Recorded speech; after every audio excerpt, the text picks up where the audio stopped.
Hey guys, this is a review of my homemade Plusbow. I built this over the summer. There was about 100+ hours of work going into designing, purchasing, building, refining, testing, rebuilding until I got this final product. This thing is my war primary at NIC 4s. This Plusbow is the Rev 2 design where every single part has been redesigned from the actual templates by hand, editing with a piece of paper, a pencil, and a ruler. I wanted to completely remove the side plates as they were an inefficient way and kept on breaking. You also had a poor seal in the front that you constantly had to readjust. I fixed this issue by upping the wall size and having 1/4-inch walls as opposed to the flimsy 1/8 before, where I could then mechanically fasten in a bushing to the front and securely mount the back with a 1/2-inch circle that is then mechanically fastened into this 1/2-inch back plate. The plunger tube is then attached to the side plates and the rear circle piece with 4 attachment points, and there is enough material here that the force of the K26 spring will not break. So all the force is distributed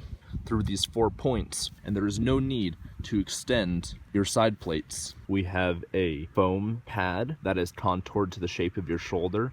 This is the same material used on ESLTs. Moving on, there is a 1/4-inch butt plate, rounded, and attached to that is Delrin rods that are black.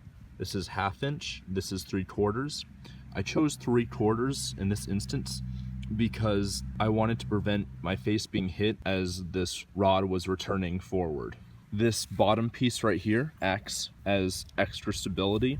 It is 1/8 polycarbonate that is spaced with 3/4-inch spacers and then attached to the rear with a 1/2-inch block of polycarbonate that is then screwed into the butt plate. A big problem that Plusbows have is they are very unstable in the stock. Now, with the added benefit of this piece right here is it adds that extra stability, and you can shoulder it without any sort of flex whatsoever. Moving on, we have a handle here that is made from 3/4-inch HDPE, the same thing that cutting boards are made out of.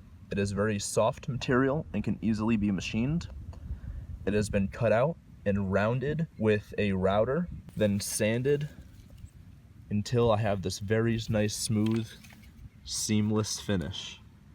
The priming handle is made out of 3/4-inch polycarbonate that has been rounded for your finger and spaced out with 1-inch spacers. It is then attached into your square Delrin rod that is your plunger rod. Here are the 2 plates that hold the catch in place as well as act as a stable mounting point for the stock and the handle. They are made out of 1/2-inch polycarbonate with the 3/4-inch Delrin rod mounted inside. This screw prevents the top bar from rotating, as that would throw the spring out of place, and that spring holds the catch down. The spring is mounted between the catch itself and a screw that is driven into the 3/4-inch Delrin rod, and the catch is spaced between nylon black spacers.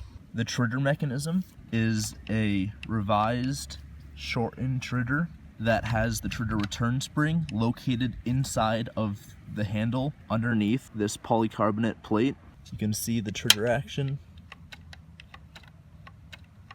pushing up the catch itself and returning forward. These plates, both the handle and side plates, are made out of 1/8 polycarbonate. They are then mounted into this piece right here, this piece right here, and this tube right here.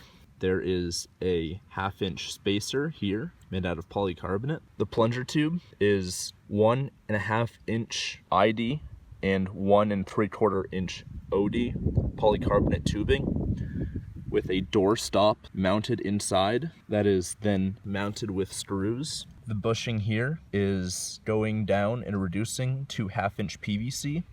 Then you have a stub of 1/2-inch PVC that is fastened inside of that, and you remove that screw to take off the hopper clip. I like the female end on blasters that have hopper clips because if you have a male end going in, your hopper is going to flop over, and the only way to securely mount it in place is to have a screw that goes from the hopper onto the end of your blaster.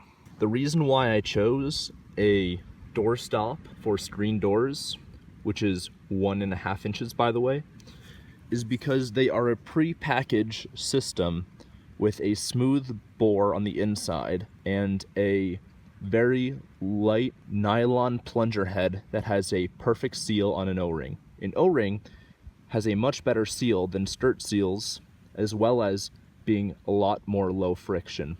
There is a K26 spring housed inside that is at full compression when completely primed. Moving on, the hopper clip is a 8-dart hopper clip with a 12-inch long barrel and a ball valve. This ball valve is different to other ones because it has a much smoother turn.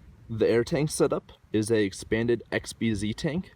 It has a 3/4 to 1/2 inch reducer bushing that is then glued onto the front portion of the tank. This tank has been split in half and then housed inside of a original Plusbow plunger tube that has a 1 3/8 ID. The rod that runs inside has been expanded with 2 coat hanger rods, and it has been glued together on either side.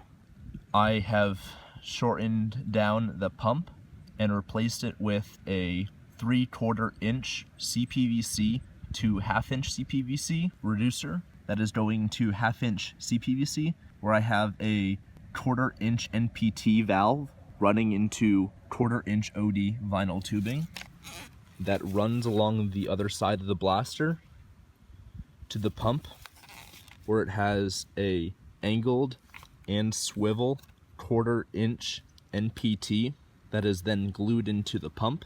Both the pump and the tank have been adhered with hot glue, as I don't want this to be completely permanent for disassembly purposes and in case I want to switch it out with a pump in the future. The barrel I have on the air tank is a 1-foot-long barrel, singled, that will fire a single dart and you have to remove after every shot. However, I have lots of different attachments that can go on this point. Some of these attachments include a breech system that is 8 inches long, however not optimized. You can replace this 8 inches with the 12-inch barrel. You have a shotgun system where you have enough 1/2 inch PVC that can hold 6 darts, leading to a 10-inch barrel. So you take this off, load in 6 darts from behind, put it back on, and the sheer amount of air volume will fire off every single dart in a shotgun spread. And this last attachment here I have is a cut down Firefly turret that has rear loading and 6-inch long barrels. There is a foam seal right here. Any of these can be attached, however they are not made for this expanded air tank system. I will refine this in the future. To load in additional darts, you simply open up the ball valve and drop them in. This hopper clip can hold 8 darts. On the hopper clip, there is a shield to prevent other people from seeing how many darts you have left, while you are still able to see how many darts you have left. To fire the blaster, you pull the priming rod into the rear position. The catch will push down, and then to fire it, you pull the trigger, and the wishbone piece of the trigger will push up on the catch in that position, returning it to the forward position and releasing the plunger rod forward. Firing number 8 slugs with red foam and a green felt pad. Flat with 8 darts loaded in the hopper clip. First dart landed here at 80 feet. This was the last dart in the hopper clip, so that makes sense. Second dart here at 89 feet. Third dart here at 93 feet. And then here we have the 100-foot mark. And just about a yard past, we have a grouping of 2 darts. Back here are another 2 darts at 94 feet. And we have the last dart here, all the way past the 100-foot mark, probably at about 120 feet. I almost didn't see this, but I counted up 7 and realized there was one past the tape measure by far. Firing off the shotgun blast, 6 darts loaded. First dart landed here at 48 feet, the next dart here at just past 66 feet, then another dart here just past 68 feet, and then this dart here at 82 feet. The 6th dart there at 88 feet, and a very tight grouping down the tape measure line. Firing off the XBZ tank with 1 dart, singled. Here's the 100-foot mark, and just 2 feet past, directly in line, is that dart we just fired. So that about wraps it up. I hope you enjoyed this in-depth breakdown of my one-of-a-kind plus bow. If you have any questions, leave them down below in the comment section. I'll be sure to answer them, and have a great day.